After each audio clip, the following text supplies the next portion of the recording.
하나님의 말씀을 구하게 해주셔서 아멘. 가르치신 우리도 박성석 선교사님께도 우리 선교를 잘 감당할 수 있도록 피곤치 않게 덤비지 않게 하여 주시옵소서. 성령의 이전을 운행하시고 지켜 인도하여 주시옵소서. 예수님 이름으로 기도드립니다. 아멘. 자, 이제 우리가 19장에서 하나님께 우리를 예수 그리스도의 십자가 피로 구속받아서 하나님의 시민이요, 그 다음에 권속이 되게 하시다고 그러죠. 이 권속, 가족이라는 겁니다. 그래서 하나님을 우리 아버지라고 부르게 되죠. 그래서 이제 아버지와 아들이 함께 사는 처소가 어딘가? 바로 이제 성전이며, 오늘 우리 이제 신학적으로 이야기하면 교회입니다. 교회. 교회는 어떤 것이요? 건물이 아니라고 써요. 교회는 조직이 아니라고 써요. 아버지와 그 가족이 함께 사는 처소. 그죠? 처소.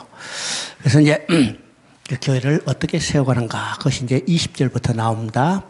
20절부터 22절까지 우리 한 목소리 함께 읽어보겠습니다. 너희는 사도들과 선지자들의 터위에 세우심을 입은 자라. 그리스도 예수께서 친히 모퉁이 대리 되셨느니라. 그의 안에서 건물마다 서로 연결하여 주 안에서 성전이 되어가고 너희도 하나님 성령 안에서 하나님의 거하실 저수가 되게 하여 그리스도 예수 안에서 함께 지어져 가느니라. 그럼 이제 교회는 지을 때, 우리가 집을 지을 때 제일 먼저 터가 있어야죠. 기초를 이제 닦는다고 그래요. 그래서 이제 기초를 닦고 거기다가 이제 모퉁이 돌을 넣고 모퉁이 돌을 이제 시작으로 해서 서로 이제 재료들이 연결돼서 이제 건물이 지어지는 겁니다. 바로 이제 교회도 그렇게 지어져 가는 겁니다. 개져가죠. 그래서 20절에 그러니까 너희는 사도들과 선지자들이 터 위에 세우심을 입은 자들이라. 여기서 너희라고 그랬습니다. 너희는 구원받은 성도들이요. 그러면 너희도 어떻게 해요? 사도들과 선지자들 터 위에 세우심을 입은 자들이라. 그러면 여기서 한 개인도 교회가 된다는 겁니다. 그러면 이 한 개인들이 교회가 돼서 이 작은 교회가 어떻게 연결돼서 지어져서 큰 교회, 우리가 말하는 교회 공동체로 세워져 가는 겁니다. 세워져 가죠. 그러면 그 교회 터가 어떤 터인가? 사도들과 선지자들이에요. 그죠? 그러면 사도들과 선지자들 터이래. 그러면 이것은 여러 가지로 이제 이야기할 수 있는데, 여러 가지로 이야기하지만 그 근본은 뭘까? 근본은 뭘까? 사도들과 선지자들을 하면 어떤 사람들일까요? 선지자들은 소위 말해서 구약의 성경을 기록했던 사람들입니다. 그렇죠? 사도들은 예수님이 복음을 전하기 위해서 택함받은 12사도. 그럼 12사도들이 뭘 했어요? 먼저 말씀을 전했죠. 말씀을 전했죠. 그중에 그 말씀을 전하는 핵심이 뭘까? 네개의 복음서를 기록한 것입니다. 예, 그죠? 그러니까 이 선지자들과 사도들이 터 위에 섰다. 이건 이제 두 가지로 이야기할 수 있습니다. 그러면 사도들과 선지자들이 태우는 터라는 것은 다른 말하면요, 성경이요. 성경이죠? 성경입니다. 그러면 성경은 누구를 증거해요? 성경은 누구를 증거해요? 성경은 예수 그리스도를 증거합니다. 그러면 사도들과 선지자들이 기록한 것은 뭘까? 성경이요. 그러면 사도들과 선지자들의 터에 섰다는 것은 성경의 기초에 서졌다는 거죠. 그러면 성경은 누구를 증거한가? 예수 그리스도를 증거하는 거예요. 그러면 교회는 누구가 기초예요? 바로 예수 그리스도예요. 그죠? 예수 그리스도예요. 그래서 마태복음 16장 16절에 베드로가 신앙 고백합니다. 주는 그리스도시요 살아계시는 하나님의 아들이시니라. 예수님이 이 사도 베드로의 신앙 고백을 듣고 내가 이 반석 위에 내 교회를 세우리라 했어요. 자, 읽습니다. 이 반석 위에 내가 내 교회를 세우리라. 그러면 교회는 누가 세우시는 거예요? 예수님이 세운 것이요. 누구 교회? 내 교회. 예수님의 교회입니다. 예수님의 교회죠? 반석 위에 세운다. 이 반석은 베드로가 한 신앙 고백이라고 그러죠. 그럼 베드로가 하는 신앙 고백은 어떤 것이요? 주는 그리스도시요 살아계신 하나님의 아들이시니라. 바로 이 신앙 고백이면 곧 이 신앙 고백은 예수 그리스도를 증거하는 겁니다. 그러니까 교회는 뭐 위에 세워졌어요? 예수 그리스도의 터 위에 세워졌시고, 그렇죠? 이것이 사도들과 선지자들입니다. 다른 말하면요, 사도들과 선지자들이 기록한 성경의 기초에 세워졌고, 이 성경은 예수 그리스도를 증거하니까 교회는 예수 그리스도를 터로 삼아서 지어진 겁니다. 되죠? 자, 너희는 사도들과 선지자를 터 위에 세우심을 입은 자라 그리스도 예수께서 친히 모퉁이 때를 됐으니까. 사도들과 선지자들이 성경을 통해서 이미 터를 닦았어요. 그죠? 이 터가 곧 예수 그리스도라는 터입니다. 그 위에 예수 그리스도께서 친히 모퉁이 때리 돼서, 그러니까 건물을 쓸 때 제일 먼저 주초를 넣죠. 주초를 넣는 거, 그 주초가 뭘까? 머릿돌이 바로 모퉁이 돌이 예수 그리스도라는 겁니다. 예수 그리스도. 우리 이제 교회를 여기 건물을 세우면요, 주춧돌이 있고 마지막에 마감한 캡스톤이라는 거 있죠. 자, 이것은요 바로 이 주춧돌과 마지막에 세우는 것을 우리가 캡스톤이라고 하는데 이게 알파 오메가입니다. 그러면 예수님도 알파 오메가요. 자, 교회도 예수님의 터 위에 예수님이 세우시고 예수님이 그 모든 것을 완성하시는 것을 우리가 봅니다. 그래서 이제 터 위에 서로 연결하여 성전으로 지어가게 됐습니다. 하나님의 성전이 할 때 우리가 두 가지 생각이 들었습니다. 우리 몸이 하나님의 성전입니다. 너희 몸은 너희가 하나님께로 받은 바 너희 가운데 계신 성령의 전주를 알지 못하리라. 성전은 성도 개개인의 몸이 성전이요. 지금 여기서도 바로 그러죠. 또 고린도전서 3장 16절은 너희가 하나님의 성전이라 할 때 이건 교회 공동체를 이야기합니다. 그러니까 각 구원받은 각 성도들도 하나님의 교회고 이것이 모인 공동체도 하나님의 교회입니다. 교회예요. 그래서 이제 이 구원받은 각 성도들이 사도와 선지자들 터 위에 예수님이 모퉁이 들여서 서로 연결하여 지어져 갑니다. 이게죠. 그러면 교회는 어떤 것일까요? 교회는 어떤 것인가? 눈에 보이는 건물이 아니라고 했습니다. 눈에 보이는 건물은 다른 말로 말하면 예배당이라고 합니다. 그러니까 옛날에 지금은 이제 교회라고 다 이제 통일해서 쓰지만은 옛날에는 예배당이라고 그랬어요. 그렇죠? 여러분 기억하시죠? 예배당이라고요. 그 다음에 이제 중국에서도 이걸 지금도 똑같이 예배당이라고 그래요. 예배당. 그래서 이제 교회 건물을 교회라고만 쓰지 않고 예배당이라고 쓰는 곳이 있는가 하면 교회당, 그러니까 교회당. 그러니까 당을 하는 말은 건물을 이야기한 겁니다. 그러니까 그거는 교회가 모이는 장소, 교회당이라고 이렇게 해요. 그죠? 근데 우리는 이제 교회당이라는 말은 교회 안 쓰고 지금 교회라고 그러죠. 그래서. 근데 우리 이제 그렇게 되다 보니까 교회 하니까 우리는 건물로만 생각해요. 건물로만 생각하죠. 그래서 교회는 근본적으로 보이는 건물이 아니다. 자, 이거 하나교회도 지금 교회죠? 교회예요. 이 장소가 교회라는 것이 아니고 이 장소는 어떤 것이요? 하나교회라는 교회가 예배 드리는 초소에 불과해요. 그죠? 초소에 불과해요. 지금 이 재건축하면 어떻게 해요? 이거 다 뜯어버려요. 그럼 하나교회는 없어진 게 아니죠? 딴 데 가서 예배 드려요. 그러니까 하나교회라는 것은 구원받은 성도들이 모인 공동체예요. 공동체. 그러면 이 공동체에는 누가 계시는가? 하나님이 계실 처소라는 거예요. 처소. 우리도 각 개인이 하나님의 구원받아서 만든 교회이기 때문에 우리 안에 누가 계세요? 누가 계세요? 하나님이 계실 처소잖아요. 하나님이 계실 처소예요. 그러니까 이 교회의 개념이 어떤 것인가를 우리가 알아야 합니다. 집은 누가 살아요? 가족이 사는 것이요. 그 가족이 사는 거. 그래서 하나님이 아버지가 되고 우리는 그 자녀가 돼서 하나님이 남편이고 또 우리는 그의 아내가 돼서 하나님이 왕이 되시고 우리는 백성이 돼서 함께 사는 처소. 이것을 우리가 교회 또 구약 시대는 성전이라고 이야기를 합니다. 자, 그래서 그의 안에서 건물마다 서로 연결하여 주 안에서 성전이 되어가고, 그렇죠? 주 안이고. 그러니까 그래서 이제 22절 보니까 너희도 성령 안에서 하나님이 거하실 처소가 되기 위하여 그리스도 예수 안에서 함께 지어져 가는 거라 했습니다. 주 안에서 함께 지어가는 거예요. 주 안에서. 그러면 교회는 어떻게 지어지는가? 구원받은 성도들만이 지어지는 게 아니라 예수님이 친히 모퉁이 떼리 되어서 구원받은 성도들이 재료가 돼서 서로 연결되어져서 이것이 함께 지어져 가는 겁니다. 함께 지어지는 거. 그러니까 교회는 주님과 절대로 뗄 수가 없죠.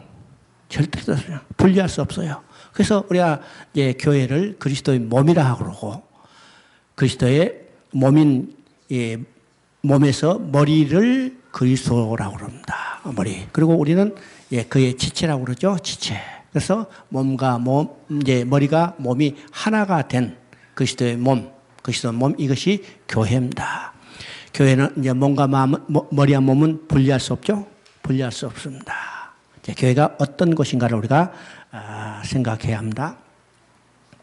함께 지어졌어요. 하나님이 거하실 처소가 되게 함께 지어져 가니라. 자, 우리 이제 하나님이 거하실 처소, 이것이 이제 구약 시대도 성막으로 나타나지만은 오늘날 교회로 나타납니다. 교회로. 구약 시대 성막을 지으라고 했어요. 그러시죠? 야, 우리가 성막의 의미가 무엇인가를 정확히 이해해야 성경을 제대로 이해할 수 있다고 그랬습니다. 이해했어요. 그러면 성막을 이해하는데 우리가 이제 모세를 통해서 성막을 짓게 하는 것을 통해서 우리가 보게 됩니다. 출애굽기 25장 8절 9절 이제 두 구절을 우리가 볼 때 여기에 8절과 9절의 의미가 다르다는 사실을 알아야 합니다. 그러면 출애굽기 25장 8절은 뭐라고 말씀했어요? 내가 너희 가운데 거할 성소를 나를 위하여 짓되었습니다. 자, 내가 너희 가운데 거할 성소를 나를 위하여 짓되었어요. 그러면 하나님께서 성막을 짓고 성막 가운데 계시면서 이스라엘 백성과 함께 계시겠다는 거예요. 그죠? 구약 시대니까 이스라엘 백성과 함께 계시다는 거. 그러면 성막은 어떤 의미요? 하나님께서 그 백성과 함께 계시는 처소가 곧 성막입니다. 성막이죠? 그래서 성경을 다른 말로 이야기하면 하나님이 성막을 지어가는 하나님의 일을 기록한 것이다. 이렇게 우리가 이해할 수 있어요. 왜요? 성막은 하나님과 그 백성이 함께 거하는 처소죠. 처소. 그러면 창세 때 하나님이 창조를 하신 목적이 뭐예요? 하나님이 자기 형상대로 지은 인간들과 함께 살면서, 그죠? 그러니까 창세 때 뭘 지었어요? 하나님이 함께 성막을 지은 겁니다. 성막을 지은 거. 자, 이 성막이 파괴됐어요. 이 성막이 파괴됐다는 것은 어떤 의미일까요? 성막의 지붕이 날아갔다는 이야기가 아니고 성막의 기둥이 무너졌다는 이야기가 아니고 함께 살던 백성이 떠나버렸어요. 야, 떠나버렸으면 함께 살던 것이 하나님의 성막인데 백성이 떠나버렸기 때문에 하나님이 함께 살도록 지어진 성막이 무너진 거죠. 무너진 겁니다. 그러면 성막을 다시 회복하는 것, 재건하는 것은 어떤 것이요? 지붕 고치는 이야기가 아니고 기둥 바로 세우는 이야기가 아니고 떠났던 백성을 다시 돌아오게 하는 이야기입니다. 하는 일이죠. 떠났던 백성을 다시 돌아오게 하는 일을 기록해 놓은 것이 뭐예요? 성경 이야기입니다. 성경 이야기죠. 자, 그래서 계시록에서는 그것을 완성했다고 선언하는 겁니다. 선언하죠. 그러면 계시록에서 무엇을 완성했다고 선언하는가? 계시록 21장 3절부터 6절까지는 아주 중요한 의미가 있습니다. 계시록 21장 6절에 다 이뤘다고 선언해요. 다 이뤘다고 선언해죠. 누가 다 이루셨어요? 5절에 보니까 보좌에 앉으신 이가 다 이뤘어요. 무엇을 이뤘어요? 3절에 보니까 하나님이 장막이 사람과 함께 있고 하나님이 그들과 함께, 누구와 함께? 그 백성과 함께예요. 그래서 함께란 말이 계속 반복되죠. 그러면 하나님이 다 이루었다고 선포하고 나는 알파 오메가가 처음이요 마지막이라고 했어요. 그러면 다 이뤘다고 선언했기 때문에 알파였죠. 그러면 다 이뤘다고 선언한 것이 뭐예요? 하나님이 장막을 다시 완전히 회복하는 거예요. 회복한 거죠. 언제 시작했어요? 알파로 창세 때 시작했어요. 오메가로 다 완성했기 때문에 마지막이죠. 다 이뤘다. 그러면 성경은 어떤 이야기요? 하나님이 성막을 지어진 성전을 이어가는 하나님의 일을 기록한 거라는 겁니다. 그래서 우리가 이제 성경을 읽을 때 성전의 의미가 무엇인가를 봐야죠. 그래서 성전은 근본적으로 눈에 보이는 가시적인 건물이 아니고 근본적으로 어떤 의미요?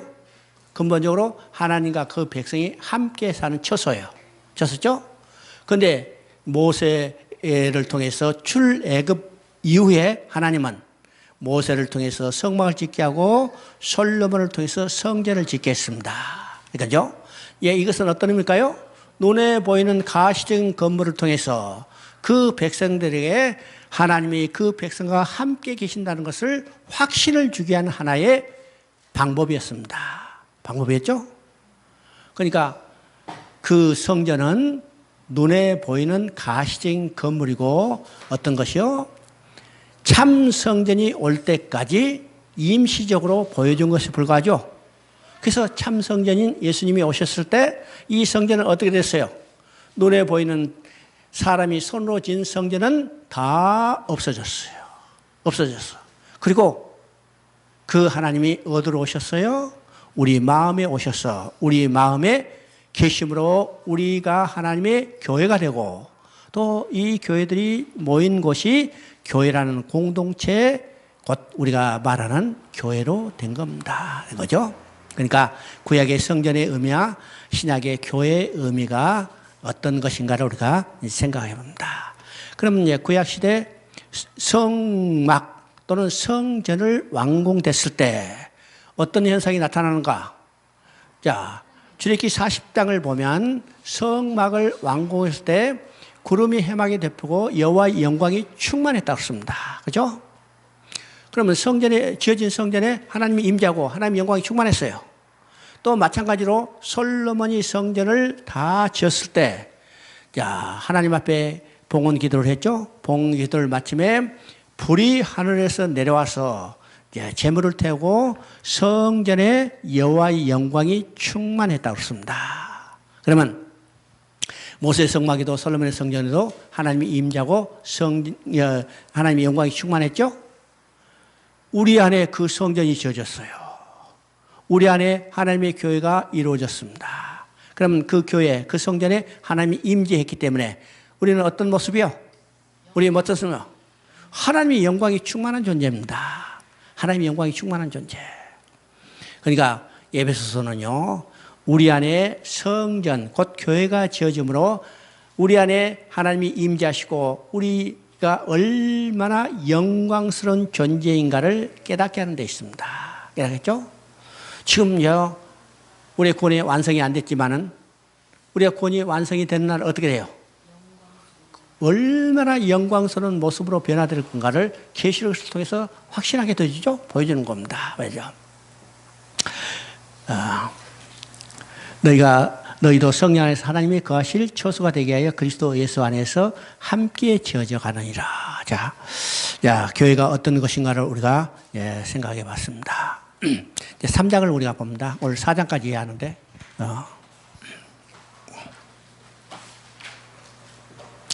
3장은 하나님이 우리 안에 계시고 우리 안에 교회가 지어졌어요. 그죠? 그 교회가 얼마나 충만한가. 하나님의 충만으로 충만해지는 그 교회에 대해서 이제 이야기를 합니다. 이것이 이제 바울이 3장에서 그 기도를 통해서 우리 안에 지어진 그 교회, 또 우리가 모여서 지어진 이 교회 공동체가 얼마나 영광스러운가, 하나님의 충만으로 충만해졌는가를 우리에게 보여주는 겁니다. 3장의 주제는요, 1장에서 이제 교회 건설을 준비했죠. 2장에서는 이제 서로 연결돼서 세워진 교회입니다. 그래서 3장에서는 하나님의 모든 충만한 것을 너에게 충만하기를 원하노라 하신 하나님의 충만함이 교회에 임했다는 것을 말하는 겁니다. 자, 바울 사도는 3장에서 무릎 꿇고 기도드립니다. 그것은 마치 솔로몬이 성전을 완공하고 봉헌 기도를 드리는 것을 연상케 합니다. 그죠? 우리 이제 역대하 6장, 7장을 읽어보시면 이 내용이 나옵니다. 역대기 6장은 솔로몬이 성전을 다 짓고 그 영광스러운 모습 가운데 하나님 앞에 봉헌 기도를 드린 내용입니다. 기도를 내용이죠. 그리고 그 기도를 마치니까 어떻게 해요? 자, 하늘에서 불이 내려서 성전에 하나님의 영광이 충만했다고 했습니다. 충만했죠? 마찬가지로 지금 교회를 다 건설하고 바울이 하나님 앞에 기도 드리는 모습은 이건 구약에서 솔로몬이 성전을 다 완공하고 하나님 앞에 기도 드리는 모습과 같은데, 자, 바로 솔로몬이 기도를 마쳤음에 하나님의 영광이 충만했듯이 바로 바울이 기도를 통해서 하나님이 영광으로 충만한 교회에 대해서를 모습을 보여주려고 그런 거죠. 자, 3장 이제 세 단원으로 우리가 나눌 수 있는데 3장 1절부터 6절까지는 바울이 받은 계시를 이야기합니다. 그 다음에 이제 7절부터 13절까지는 바울이 받은 사명이 무엇인가를 이야기합니다. 그죠? 그 다음에 이제 14절부터 21절까지는 이제 세워진 교회가 하나님의 충만으로 충만하기를 간구하는, 그러니까 교회에 하나님의 영광이 충만하기를 간구하는 기도로 이루어졌죠. 기도로 이루어졌습니다. 자, 1절부터 6절까지 한번 읽어보십니다. 3장 1절부터 6절부터. 이러므로 그리스도 예수의 일로 너희 이방인을 위하여 갇힌 자 된 나 바울이 말하거냐, 너희를 위하여 내게 주신 하나님의 그 은혜의 경륜을 너희가 들었음일 터이다. 곧 계시로 내게 비밀을 알게 하신 것은 내가 먼저 간단히 기록한 것 같으니 그것을 읽으면 내가 그리스도의 비밀을 깨달은 것을 너희가 알 수 있으리라. 이제 그의 거룩한 사도들과 선지자들에게 성령으로 나타내신 것 같이 다른 세대에서는 사람의 아들들에게 알리지 아니하셨느니라. 이는 이방인들이 복음으로 말미암아 그리스도 예수 안에서 함께 상속자가 되고 함께 지체가 되고 함께 약속에 참여한 자가 됨이라. 자, 이것이 이제 바울이 받은 계시의 내용입니다. 아시죠? 야, 바울이 받은 계시는 감추었던 비밀을 알게 하시고 깨닫게 해주신 것입니다. 야, 바울이 받은 계시는 어떤 것일까? 바울이 받은 계시는 이제 비밀이라고 그러죠. 그 비밀은 어떤 것일까요? 이방인의 구원 문제를 이야기하는 겁니다. 이방인의 구원 문제. 자, 그래서 바울은요, 이방인의 사도로 세우심을 받은 겁니다. 이라고 하시죠? 자, 이방인의 사도로 세움을 받아서 이방인에게 복음을 전하여서 바로 이방인의 구원을 어떤 방법으로 이제 이방인도 구원받을까에 대해서 바울을 통해서 그들에게 이제 깨닫게 해주는 겁니다. 그죠?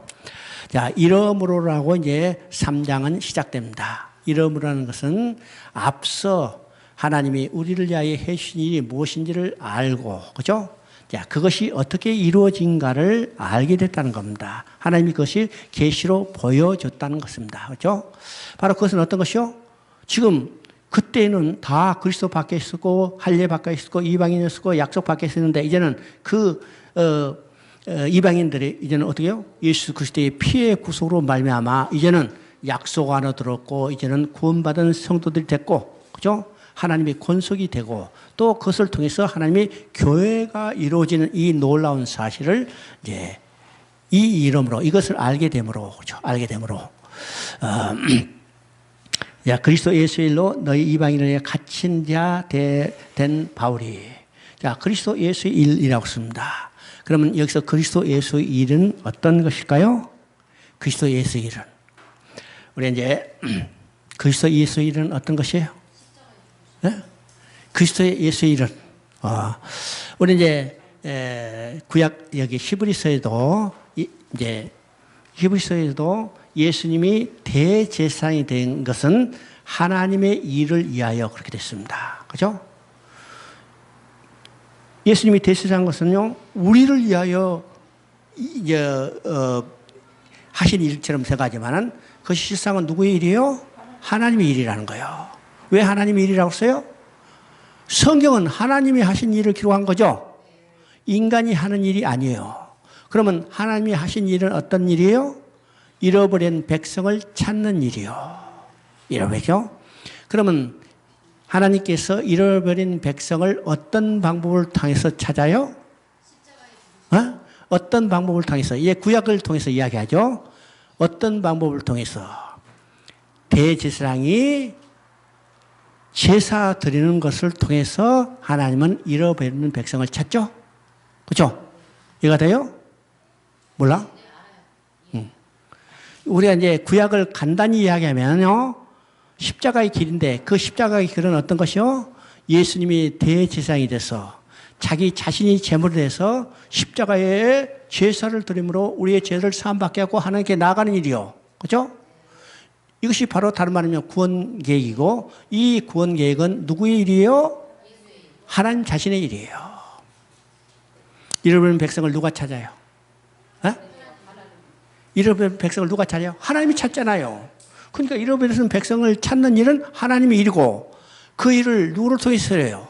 구약에는 대제사장이 드리는 제사를 통해서 찾는데 신약에서는 그것이 예수 그리스도의 십자가에 피 흘려 죽으심을 통해서 이르죠. 그러니까 예수님이 큰 대제사장이 되신 것은 누구를 위해서? 하나님의 일을 위해서요. 그렇죠?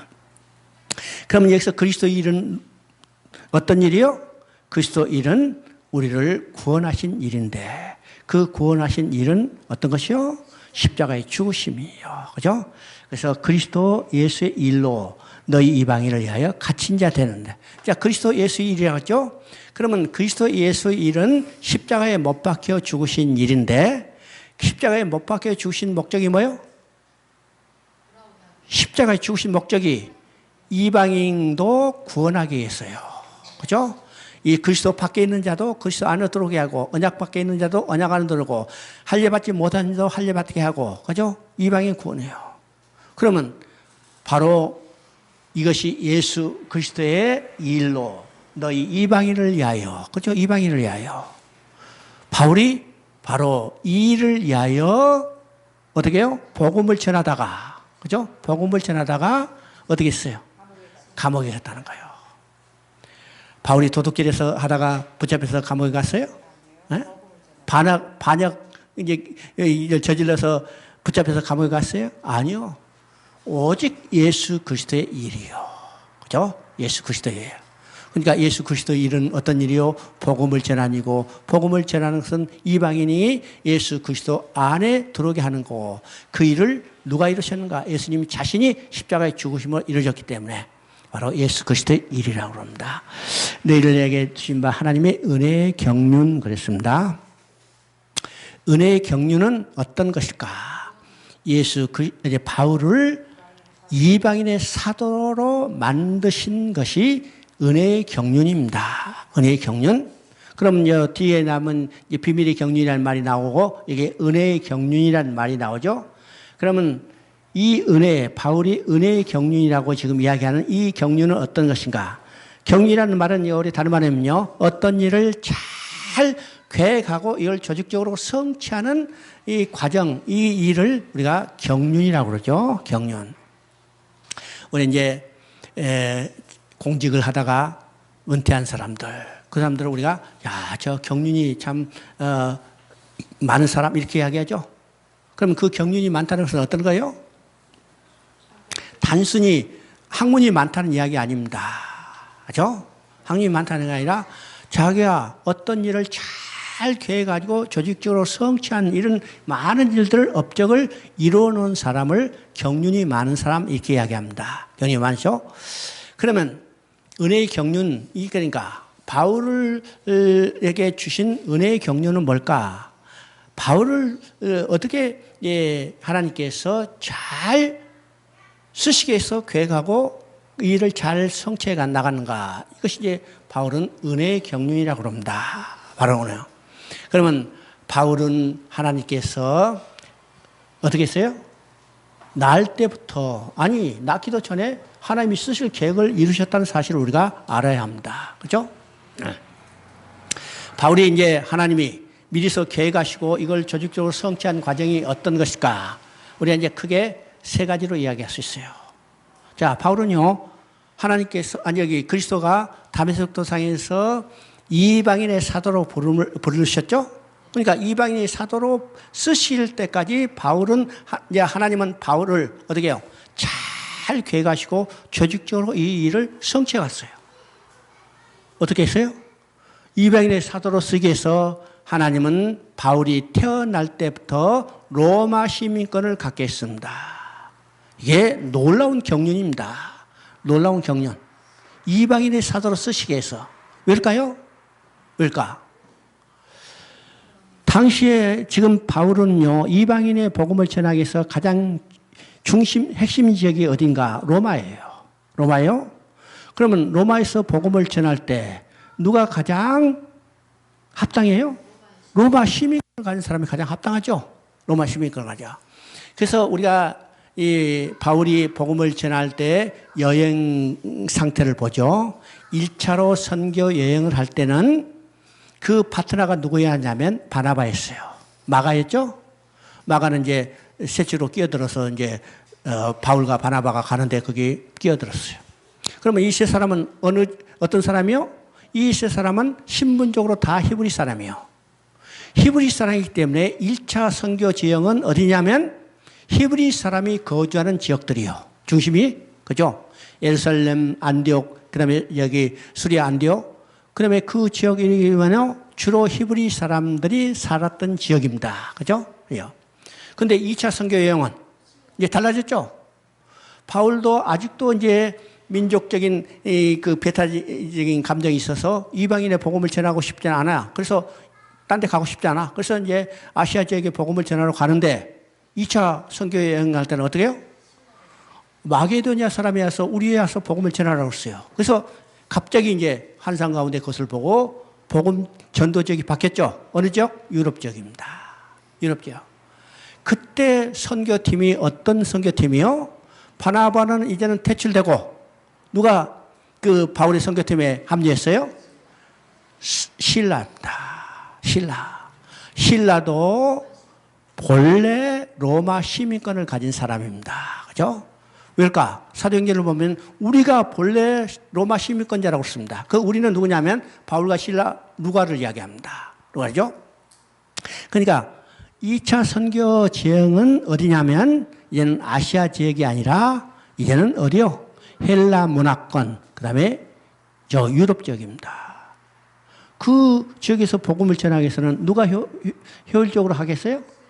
그 지역에 시민권을 가진 사람, 그 지역의 문화에 익숙한 사람이 쉽죠? 쉽죠. 우리도 이제 선교사로 가가지고 우리가 하는 일은 뭐예요? 현지 지도자를 양성하는 겁니다. 왜요? 우리가 전하는 받아서 그 사람들이 복음을 받아서 그 사람들 말로 그 사람들 문화 가운데 전하는 것이 효율적이기 때문에. 하나님은요, 이미 이 바울을 로마 시민권자를 갖게 했어요. 이게 놀라운 섭리죠. 그 다음에 두 번째, 바울이 출생이 길기랴 다소입니다. 그죠? 그는 유대인이지만은 어디서 태어났냐? 길기랴 다소에 태어났어요. 그러면 바울은 본래 히브리인이기 때문에 그가 누구의 수학을 받았냐면 가말리엘 문화에서 최고의 율법의 수학자가 됐죠? 율법에 정통했어요. 뿐만 아니라 그가 길기랴 다소는 어느 지역인가? 지금 이제 학자들은 이야기합니다. 그리스, 그러니까 헬라 문화에서 교육의 3대 중심지가 있는데 그 중심지는 첫째는 헬라 수도 아덴이고 두 번째는 에베소라고 그래요. 세 번째는 길기랴 다소가 우리 소위 말하는 교육 문화의 도시, 그렇죠?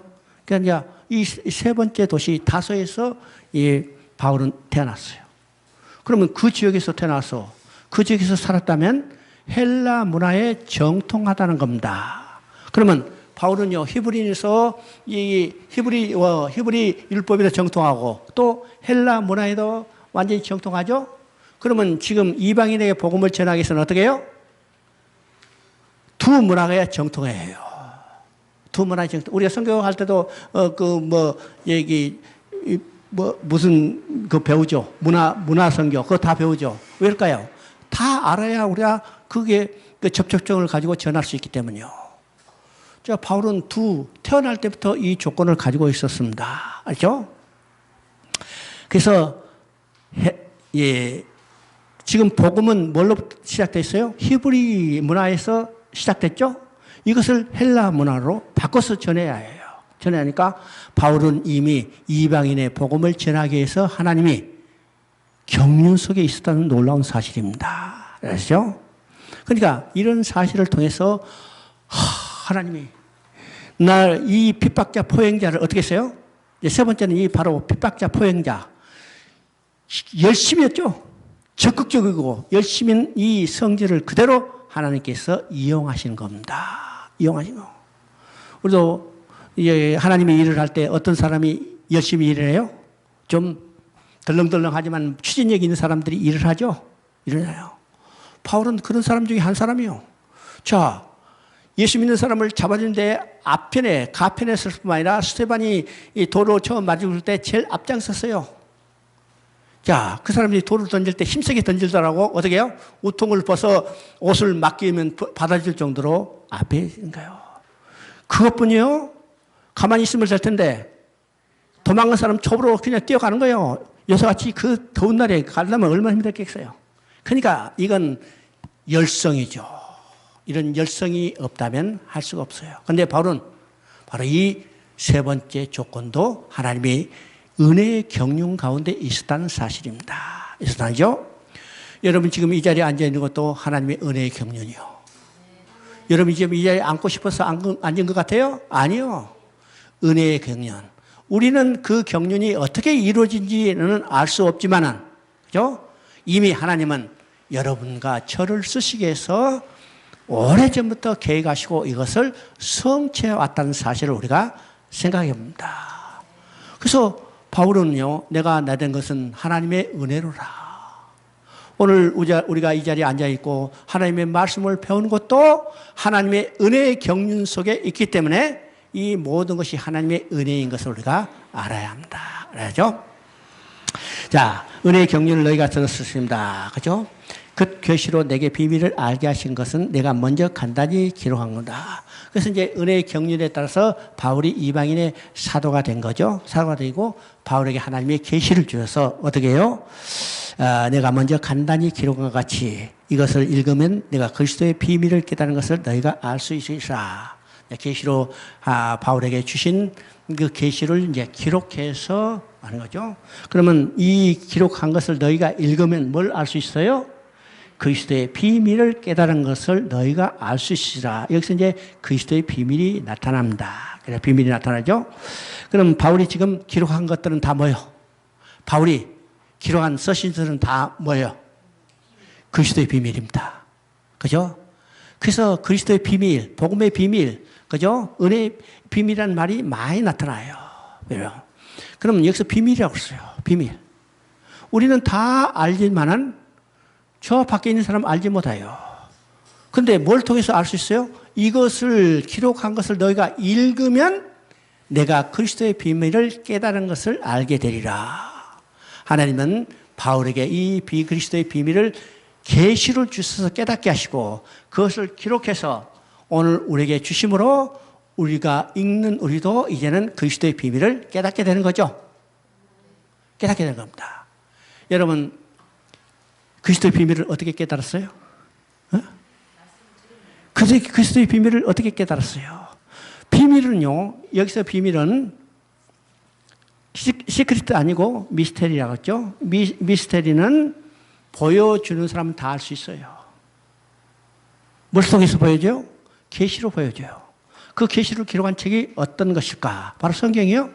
그래서 하나님은 이 계시를 바울에게 먼저 주시고 바울에게 주신 계시를 바울이 그것을 기록해서 그럼 바울이 깨달은 것이 뭘까? 그리스도의 비밀이요. 그죠? 그리스도의 비밀을 계시로 받아서 기록해서 오늘 우리에게 주셨기 때문에 우리가 바울이 그리스도의 비밀을 깨달은 것을 기록해서 우리에게 주는 것을 읽을 때 우리도 무엇을 깨달을 수 있어요?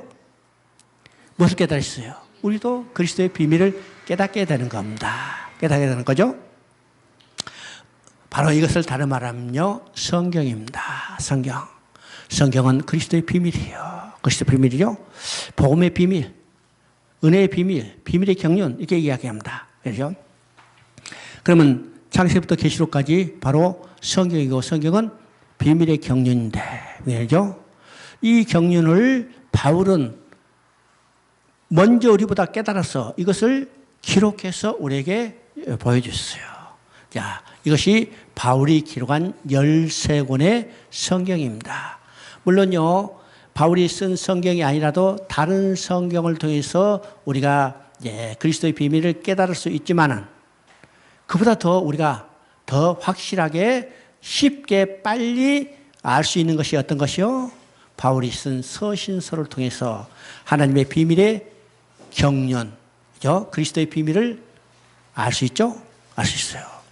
오늘 우리가 배운 조직신학의 체계를 여러분이 곰곰이 보면 그 조직신학의 체계의 대부분의 뼈대가 어디서 나타나는가? 여러분 어디서 나타나요? 바울의 서신 속에서 나타납니다. 특별히 이 로마서를 통해서 오늘 우리가 배우는, 오늘 신학교에서 배우는 신학의 체계가 그대로 나오죠? 그대로 나옵니다. 우리가 고백하는 이 신앙 고백, 그 신앙 고백의 토대, 로마서, 갈라디아서 그대로 나옵니다. 그대로 나오죠? 그러니까 바울은요, 이 비밀의 경륜을 그냥 안개인 하나님이 계시로 주셔서 이걸 기록해서 우리에게 줬기 때문에 이것을 읽으면 너희도 알 수 있으시라. 뭘 알 수 있어요? 그리스도의 비밀, 곧 복음을 알 수 있는 겁니다. 그래요. 그래서 로마서에 보면 이것을 더 아주 확실하게 얘기하죠. 로마 교회는 어떻게 로마 교회가 세워진지 정확히 알 수 없어요. 그러면 로마 교회는 바울이 로마서를 쓸 때까지 어떤 형편의 교회였는가? 특별한 지도자가 의해서 양육되는 교회가 아니고 자기들이 받은 복음을 가지고 뜨거운 가슴을 안고 예배드리기 시작했던 교회가 로마 교회입니다. 이게 쉽게 말하면요, 자생교회예요. 자생교회. 자생교회는 씨는 실버지만은 나다 보면요, 이게 가꾸는 사람이 없으면 제멋대로죠. 제대로 양육이 되지 않는 교회. 이 교회에 대해서 바울은 간절한 마음은 어떤 것이요? 그 교회에 복음을 전하게 해요. 하나님이 나를 위하여 해주신 일이 무엇인지를 정확히 알게 함으로 그들이 신앙이 성숙되기를 원하는 거죠. 그래서 기록한 책이 뭐냐? 바로 로마서입니다. 그래서 로마서의 가장 중요한 목적은 뭔가? 너희로 어떤 신령한 사를 나눠줘 너희로 하여금 견고케 세우려 하는 거죠. 바로 뭘 알게 해서? 복음입니다. 바로 그리스도의 비밀의 경륜을 알게 해서. 그래서 우리도 성경을 통해서 그리스도의 비밀, 하나님의 구원 계획을 알게 되는 겁니다. 우리는 신앙은요, 아무 근거 없이 신앙생활하는 게 아닙니다. 그죠? 아무 근거 없이 신앙생활하는 게 아니고 우리의 신앙의 근거는 성경이에요. 성경. 우리 신앙의 근거는 오직 성경이라는 사실을 알아요. 그러면 우리 신앙의 뿌리가 깊어지기 위해서는 어떻게 해요? 성경을 정확히 알아야 해요. 성경을 정확히 알았는데 성경이 방대하니까 하나님은 바울을 부르셔서 바울에게 계시를 주셔서 이 성경에 나타난 그리스도의 비밀이 무엇인가를 정확히 알 수 있도록 우리가 핵심적으로 정리해서 우리에게 준 책이 바울이 쓴 13권의 서신이요. 그러니까 바울이 쓴 서신서를 통해서 우리가 또 정확히 성경 전체 핵심적인 내용을 통해서 그리스도의 비밀, 복음의 비밀을 알고 우리 신앙이 더 깊어지는 겁니다. 깊어지는 거죠. 그래서 이제 그것을 읽으면 내가 그리스도의 비밀을 깨달은 것을 너희가 알 수 있으라. 이제 거기 거룩한 사도들과 선지자들이 성령으로 나타나신 것 같이 다른 세대에서는 사람들을 아들에게 알리지 않았다. 그럼 이 다른 세대는 어떤 세대일까? 이 다른 세대는 바로 구약시대의 사람들입니다.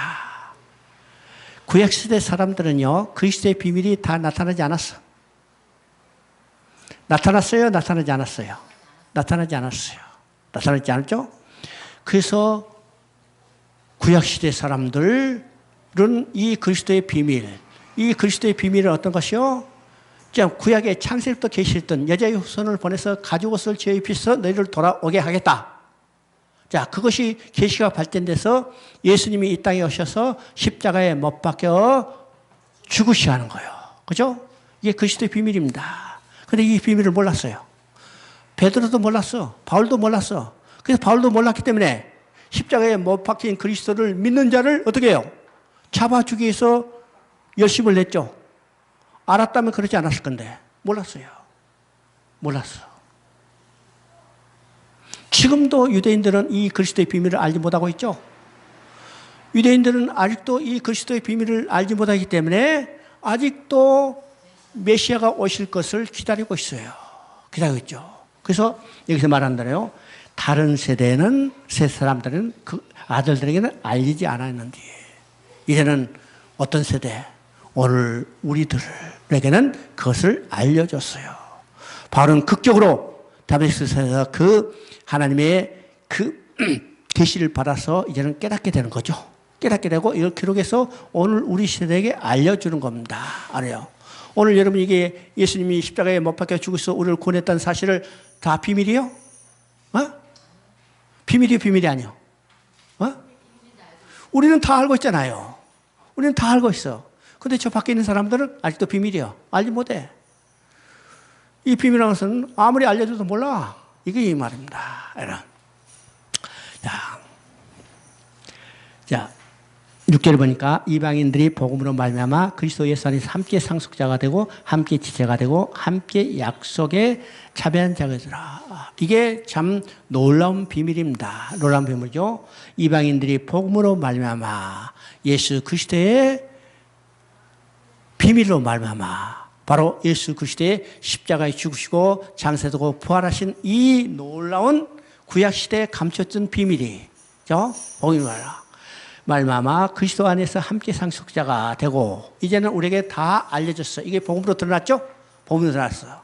그래서 이방인의 복음으로 말미암아 그리스도 예수 안에서 함께 상속자가 되고 함께 지체가 되고 함께 약속에 참여하는 자가 됨이라. 그리스도의 비밀이 복음으로 드러났고 이 복음이 오늘 우리에게 주어졌고 이제는 이 복음을 믿는 우리들은 어디에요? 그리스도와 연합한 자가 돼서 우리는 그리스도 안에 있죠? 그리스도 안에 있어요. 그리스도 안에 있기 때문에 그리스도에게 이루어진 일이 곧 내게 이루어진 일이라는 겁니다. 그죠? 그리스도에게 이루어진 이게 연합의 교리예요. 자, 바로 이제 에베소서도 이제 교회라는 그리스도의 몸을 통해서 우리가 그리스도와 연합된 것을 이야기하죠. 연합된 것을 이야기합니다. 그래서 이제 에베소서는요, 이 연합교리가 얼마나 심오한 것을 계속해서 이야기합니다. 연합교리. 연합교리는요, 성경에서 우리가 이제 성경을 이해하는데 중요한 교리 중에 하나입니다. 그 교리가 어디서 나타났을까? 어디서 나타났을까요? 창세기 2장 24절에 연합교리가 나타납니다. 이 교리가 어디로 발전되는가? 저 아가서에서는 성경 전체가 그리스도와 우리의 관계를 어떻게 해요? 남편과 아내의 관계를 통해서 연합교리를 이야기합니다. 연합교리를 이야기죠. 그래서 아가서서는 3번에 걸쳐서 이 이야기하는데 내 사랑하는 자가 내 안에 내가 내 사랑하는 자 안에 그죠? 내 사랑하는 자는 누구요? 바로 신랑 대신 그리스도를 이야기하고 곧 나는 구원받은 그리스도의 신부인 나를 이야기합니다. 그죠? 이것이 요한복음 15장에서 포도나무와 가지의 비유를 통해서 가지가 포도나무에 붙어 있어요. 가지와 포도나무는 하나로 되어 있습니다. 그렇죠? 그래서 주가 내 안에 내가 주 안에. 자, 이것이 연합교리를 이야기합니다. 연합교리에서. 그래서 이 연합교리는 어떤 것이요?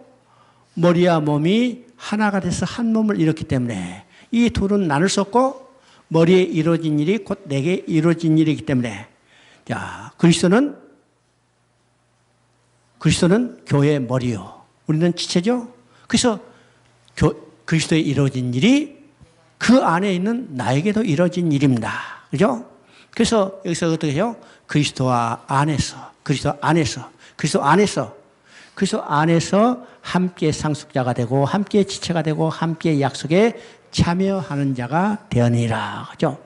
자, 이것이 이제 2장 5절 6절에 보면 또 거기서 비슷한 것이 나오죠. 2장 5절 6절에 지나갔지만은 2장 5절 6절은 아주 중요한 것이었습니다. 허물로 죽은 우리를 그리스도와 함께 살리셨고, 그죠? 은혜로 너희의 구원받은 것이라 또 함께 일으키시사 그리스도 예수 안에서 함께 하늘에 앉히시니. 자, 로마서는 이 연합의 관계를 어떤 것을 통해서 이루어졌는가 할 때 세례를 통해서 우리가 그리스도와 연합된 자가 됐다고 이야기를 합니다. 세례는 어떤 것이요? 세례는 우리가 예수를 구주라고 고백할 때 성령이 우리에게 성령의 세례를 줬죠. 이 성령의 세례를 통해서 이제는 내가 주 안에 주가 내 안에 있는 연합의 관계가 된 겁니다. 연합의 관계가 되죠. 그래서 이 연합의 관계를 통해서 이제는 어떻게 해요? 자, 2장 6절에 얘기해도 그리스도 안에서 함께 상속자가 되고 함께 지체가 되고 함께 약속에 참여하는 자가 되는 데다. 자, 이것이 바울에게 계시를 통해서 계시를 줌으로 그리스도의 비밀이 무엇인지를 깨닫게 한 내용입니다. 그렇죠? 이 세대 다른 세대 알게 하지 않았다. 이건 구약 시대 알지 못했던 거예요. 바울도 몰랐고 베드로도 몰랐고 지금도 유대인들은 알지 못하는 겁니다. 성령이 이것을 깨닫게 해줘야죠. 깨닫게 해줘야 알게 하는 거예요. 우리는 다 알잖아요. 몰라요? 모르는 사람 있어? 우리는 그리스도의 비밀 다 알죠? 그래요.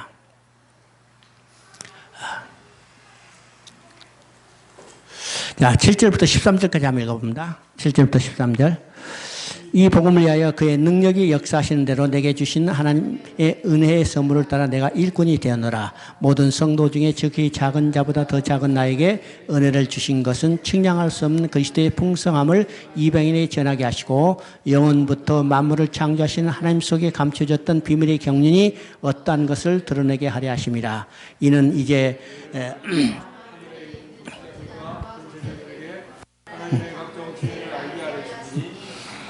부터 우리를 예수 안에서 예정하신 뜻대로 하신 것이라. 우리가 그 안에서 그를 믿음으로 말미암아 담대함과 확신을 가지고 하나님께 나아감을 얻느니라. 그러므로 너희에게 구하노니 너희를 위한 나의 여러 환난에 대하여 낙심하지 말라. 이는 너의 영광이니라. 자, 이제 7절부터는 이제 바울이 받은 사명입니다. 바울이 받은 사명. 자, 여기서 이제 바울이 받은 사명이 어떤 것인가?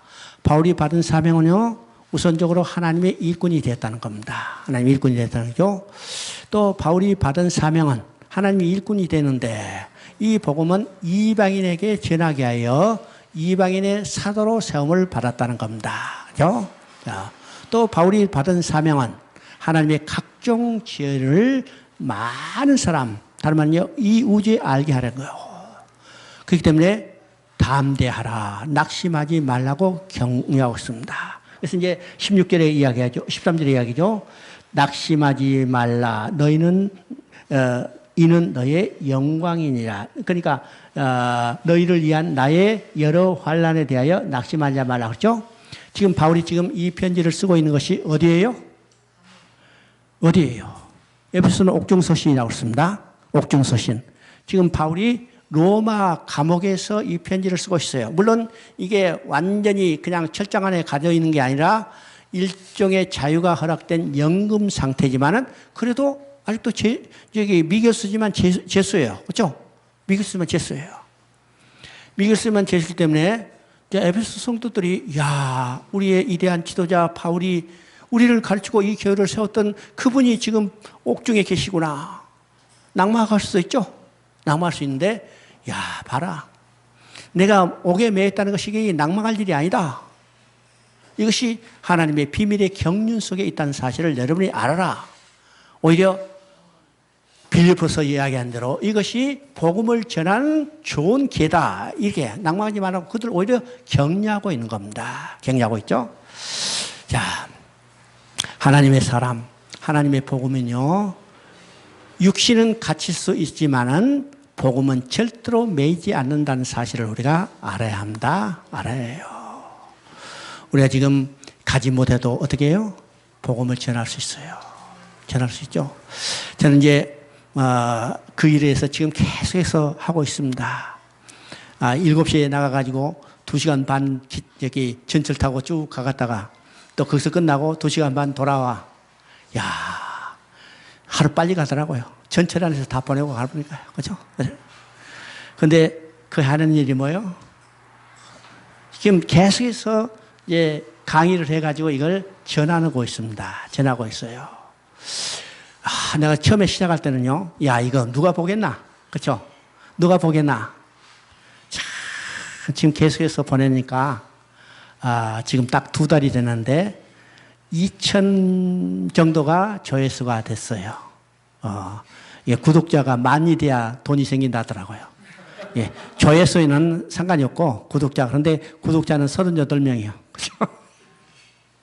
근데 놀라운 일이요. 난 처음에, 야, 누가 보겠느냐, 이렇게 했어요.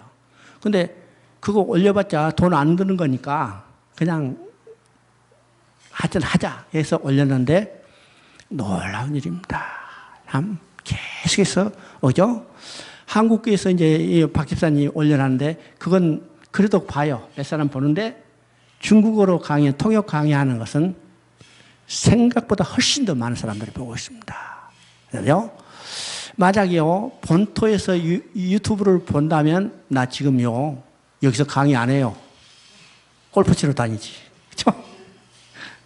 근데 지금, 안타깝게도 본토에서는 이게 유튜브를 볼 수 없기 때문에, 본토에 없는 기타 지역에 중국에 관련된 지도자들이 보고 있는데, 그 사람들이 계속해서 보고 있는 겁니다. 보고 있어. 그러니까 우리가 어떤 환경 가운데도 어떤 방법이든지 복음을 전할 수 있어요. 바울이 지금 옥에 갇혀 있으면서도 복음을 전하는 거죠. 복음을 전하고 있는 겁니다. 그래서 이제 바울이 받은 사명이 지금 8절과 9절에 2가지에 나옵니다. 2가지. 그러면 8절 읽어봅니다. 모든 성도 중에 지극히 작은 자보다 더 작은 나에게 은혜를 주신 것은 측량할 수 없는 그리스도의 풍성함으로 이방이라고 하죠. 자, 이 바울이 자기 받은 사명 2가지를 이야기하는데 지금 8절에서는 어떤 게요? 이방인에게 그리스도의 풍성함을 이방인에 주라고. 그건 이방인의 사도로 부르는 거죠? 이방인의 사도로. 근데 이 바울 자신에 대해서 이야기를 합니다. 바울이 여기서 이야기하는 모든 성도 중에 지극히 작은 자보다 더 작은 나에게. 그래서 바울이 어떤 자기 자신에 대한 정체성을 이야기하는가? 성도 중에 지극히 작은 자라. 그러면요, 바울의 신앙 상태를 우리가 이제 성숙의 단계를 한번 생각해 볼 필요가 있습니다. 자, 고린도서에서는 바울이 자기 자신을 누구라고 얘기했을까? 바울이 여기 고린도에서는 사도 중에 낮은 자라고 했습니다. 물론 이제 그 사도권을 변하기 위해서 썼지만은 그때는 바울이 고린도서를 쓸 때는 언제쯤이 됐을까? 고린도서 쓸 때는 지금 고린도에서 이 복음을 전하고 고린도 교회가 세워진 지 한 5년 정도 에베소서에서 지금 썼어요. 에베소서 썼죠? 자, 이때 기간을 언제 정도로 이야기하면 55년에서 58년 사이로 이야기를 합니다. 그죠? 자, 그때는 이제 내가 사도 중에 가장 작은 자라고 그랬습니다. 작은 자로죠. 근데 지금 에베소서를 쓰고 있어요. 에베소서는 어디를 쓰고 있어요? 지금 로마에 갔어요. 그러면 로마에 간 때는 어딘가 62년경, 그렇죠? 62년경으로 이야기를 합니다. 그러면 나이가 들었죠? 신앙도 더 성장했죠? 그래서 지금 뭐라고 써요? 성도 중에 작은 자라. 이 사도하고 이제 비교해서 성도 중에 작은 자라. 자, 디모데 후서에서는 바울이 이제는 죽을 날이 됐어요. 그죠? 이제 간제로 부음받을 때가 됐다. 이렇게 하니까 지금 순교할 날이, 알게 된 거예요. 그때는 누구라고 얘기했어요? 나는 죄인 중에 개수라고 했습니다. 처음에 사도 중에 작은 자, 성도 중에 작은 자, 이제는 개수 중에 작은 자. 우리 신앙이 성장하면 내가 누구인가를 더 깊이 깨닫게 되죠. 우리는 누구예요? 죄인 중에 개수요. 바울이 자기를 자신을 죄인 중에 계수로 하기 때문에 우리는요, 죄인 중에 왕계수요.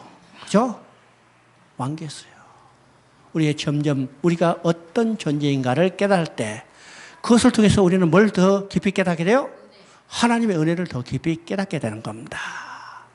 그러니까 바울은요, 지금 하나님이 자기를 구해주시고 은혜의 경륜을 베푸는 이 사실을 깨달을 때 자기는 아무것도 아니요. 아무 존재도 아니요. 그래서 성도들 중에 자기 작은 자라고 그랬고, 이제 죽을 날이 가까웠을 때는 죄인 중에 계수라 했기 때문에 죄인 중에 계수를 구원해주신 그 은혜를 깊이 깨닫게 되는 겁니다. 깊이 깨닫는 거죠. 그래서 이제 바울이 받은 사명은 두 가지라고 했습니다. 두 가지. 첫째는 어떤 것이요? 이방인의 복음을 전하게 했죠. 그렇죠? 그리스도의 풍성함인 것은 다른 말이요, 바로 복음입니다. 복음이죠. 자, 이 그리스도의 풍성함을 은혜의 풍성함 이렇게 이야기해요. 그렇죠? 그러면 왜 은혜의 풍성함, 그리스도의 풍성함입니까? 하나님은 그리스도를 통해서 우리를 구원해 주시고, 그리스도를 구원해 주시고, 우리에게 복음을 전하는 사명을 바울에게 맡겼다는 것을 생각할 때 바로 그리스도의 풍성함, 그리스도의 복음을 전하도록 만들었다는 거죠.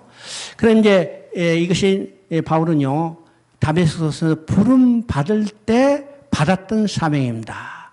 바울은 이 사명을요, 아주 충실하게 완전하게 수행했던 사람이요. 그래 안 그래요?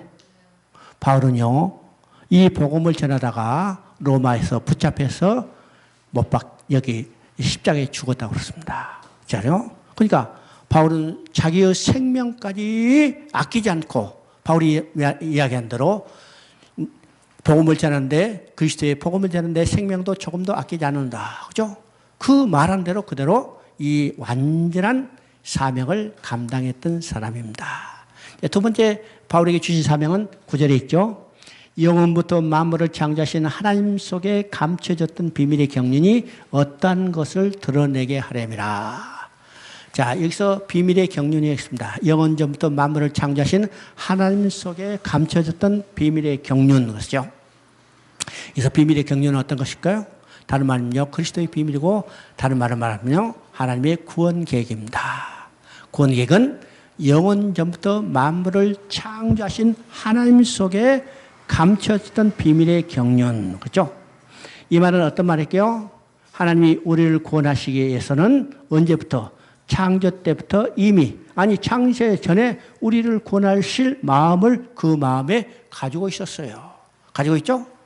가지고 있다가 아담이 범죄하자, 이제는 그 계획을 구체적으로 드러낸 겁니다. 그렇죠?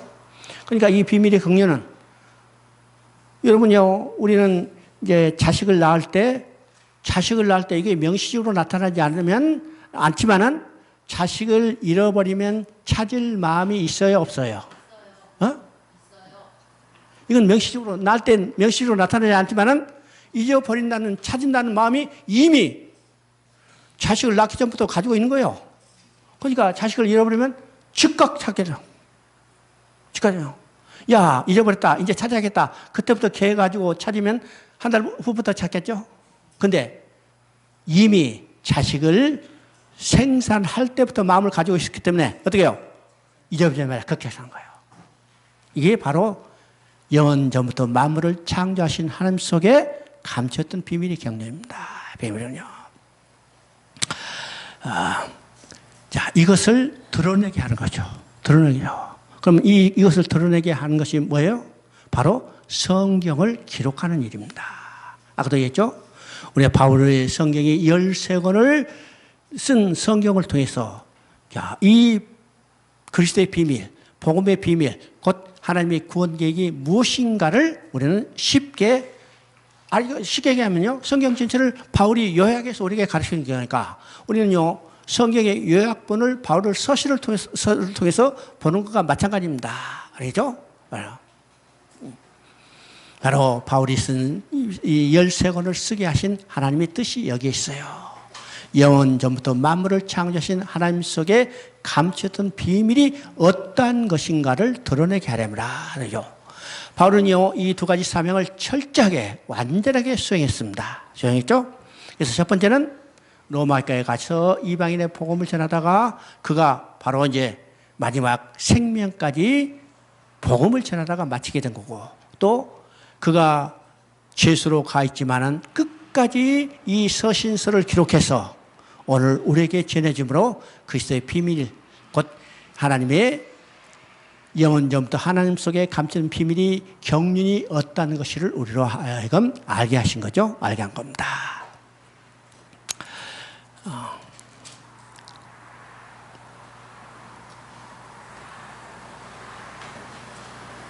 자, 그래서 이제 12절 봅니다. 우리가 그 안에서 그의 믿음으로 말미암아 담대함과 확신을 가지고 하나님께 나아감을 얻느니라. 그럼 무엇을 통해서요? 바울이 기록해서 우리에게 보여준 성경을 통해서 하나님이 나를 일을 해서 어떤 일을 누구를 통해서 어떻게 성취했는가를 우리가 확실히 알게 되죠. 확실히 알게 되기 때문에 우리는 어디로 들어갈 수 있어요? 이제는 이제 성경대로 예수 그리스도가 십자가에 죽으심으로 막혔던 시장이 열리고 이제는 우리는 하나님 앞에 담대히 나아갈 수 있어요. 담대히 나아갈 수 있기 때문에 우리는 그 사실을 바울이 써진 이 서신을 통해서 우리는 확신하게 됐기 때문에 우리는 어떻게 해요? 이제는 담대함으로 하나님 앞에 나아가라는 겁니다. 우리가 그 안에서 그 믿음으로 말미암아 담과 확신을 가지고 하나님께 나아감을 얻게 된 겁니다. 이 히브리서서 이야기한 대로 예수 그리스도가 십자가에서 자기 육신을 찢을 때 어떻게 했어요? 지성소로 들어가는 시장이 열리고 이제는 하나님 앞에 나아갈 새로운 살 길이 열렸기 때문에 우리는 큰 믿음으로 하나님 앞에 나아가게 되는 것과 마찬가지입니다. 우리 하나님 앞에 담대하게 나가지 못한다는 것은 어떤 것이요? 우리의 믿음이 없다는 겁니다. 우리의 믿음이 부족하다는 겁니다. 부족하다는 거죠. 그래서 여기서 담대하다. 여기 담대하다 그러는데 옛날 성경에 이렇게 됐어요. 담대함과 확신을 가지고 이거는 정정당당하게. 그죠? 정정해요. 자, 죄인처럼 이렇게 머리 숙이고 고개 숙이고 얼굴 가리고 나가라는 말이 많아요. 우리 뉴스 보면 범인들 어떻게 해요? 모자 푹 둘러쓰고 새까만 안경 쓰고 마스크 쓰고 그냥 다 가리고 있죠? 다리요. 이건 얼마나 비겁해요? 비겁해. 근데 한 사람이 당당하게 나온 사람이 있더라고. 누구도요? 누구는 그냥 확 그러죠? 이렇게 이건 뻔뻔함으로 나가는 겁니다. 그죠? 이건 뻔뻔함이 아니라 담대함으로. 왜요? 하나님께 나아갈 수 있는 모든 조건과 길은 누가 마련해 주셨어요? 하나님의 아들 예수 그리스도께서 그냥 마련해 주신 게 아니고 십자가에 자기 몸을 찢어 죽으심으로 이 길을 마련해 냈기 때문에 우리는 담대함으로 확신을 가지고 하나님 앞에 나아갈 수 있게 하는 거예요. 나가라는 겁니다. 그렇게 나가라는 거예요. 네. 자, 그리고 그러므로 너희에게 권하니 너희를 위한 나의 여러 환난에 대해서 낙심하지 말라. 이는 너의 영광이니라. 그죠? 바울이 지금 감옥에 있기 때문에 에베소 교인들이 우리 선생님, 우리 지도자가 지금 감옥에 있다. 실망하겠죠? 실망하지 말라는 거예요. 그죠? 내 자신을 생각하지 말고, 바울 자신을 생각하고, 자, 하나님께서 너희를 위하여 이루신 일이 무엇인지를 알았느냐? 내가 그것을 너희가 이 글을 써서 너희에게 깨닫느냐? 너희가 이것을 알았다면, 오히려 이것을 낙심할 거리가 아니고, 오히려 기뻐하고 영광을 드러낼 일이라고 지금 그들을 이루하고 있는 겁니다. 이루하고 있는 거죠. 자, 잠깐 쉬었다 싶다.